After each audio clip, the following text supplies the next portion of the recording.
私は、平成9年にですね、この京都市産業技術研究所の前身の、工業試験場というところにですね、入りまして、その時は当時まだ京都工房という名称では呼んでいませんでしたけども、酒造会社に工房を売っておりましたので、そのですね、先輩方がされていたお仕事をですね、引き継ぎながら今に至るという形です。お酒造りの中でも、酵母っていうのは、アルコール発酵っていう非常に大事な仕事をするんですけども、それとともに、味とか香りの成分ですね、アルコールプラス味香りにですね、非常に大きな影響を与える微生物でもあります。酵母という視点で、お酒を見ていただきたい、日本酒を見ていただきたいという思いで、京都の酵母のブランド化を進めています。もう第一印象がやっぱり香りなので、その香りが華やかになる、お酒の酵母を京都で開発してほしいというニーズから開発が始まって、その流れが今の京都酵母の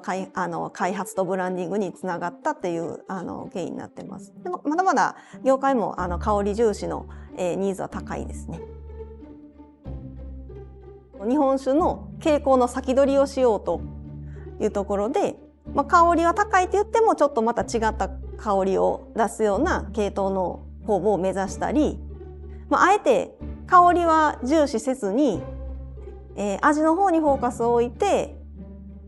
戦略を立てた、今日の作とか今日の白という、酵母を作ったり、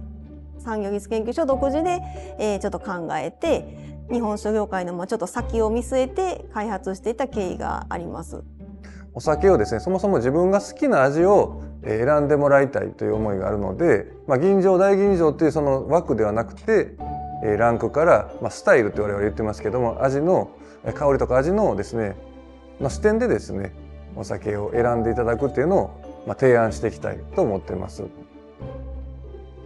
疲労化からランクからスタイルへっていう話を聞いた部分、このポイントはいろんな日本酒を PR する切り口がある中で、新しい切り口だし、京都酵母で5種類あるからこそ押せるポイントかなと思ったので、そこはしっかり大事にしようと思ってやりました。なので、ロゴのデザインに込めた思いとしては、新しい味わいの酵母が生まれているみたいなその瞬間っていうのをイメージするとともに、やっぱり日本酒って蛇の目のマークがついた青い丸が2つついたおちょこで皆さんお酒飲むので、そこの2つを合わせてお酒とも関連を持たせたロゴマークっていうのを作ってみました。技術屋ですのでね、本来はいいものを作ってたらいいものとして売れるだろう、でもそういう時代じゃなくなってきてるんだなっていうのはよく理解しています。その技術に価値を出して、それを最終商品として売っていくっていうところが一番難しくてもそれがうまくいったらすごく面白い。どんどん自分が作った成果がどんどんものになって、みんなが手に取ってこの技術者がいいと思ってる技術がやっとこのものになって一般の消費者の方に届く。最終ゴールはやっぱりこの京都のお酒がですね、日本だけじゃなくて、全世界の方々に飲んでいただくというのが一つの野望というんですかね、思いです。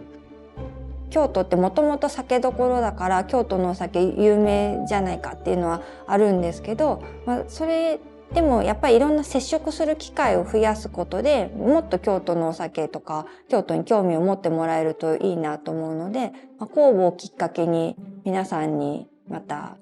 飲み比べてもらったり体験してもらうみたいな機会が増えたらいいなと。そういう切り口今までなかったね、面白いねっていうので、イベントのお誘いとかお声掛けいただくようなケースもだんだんとここ1年ぐらいで増えてきてるので、皆さんの協力も得ながらですけれども、産経が生み出した技術を価値に変える、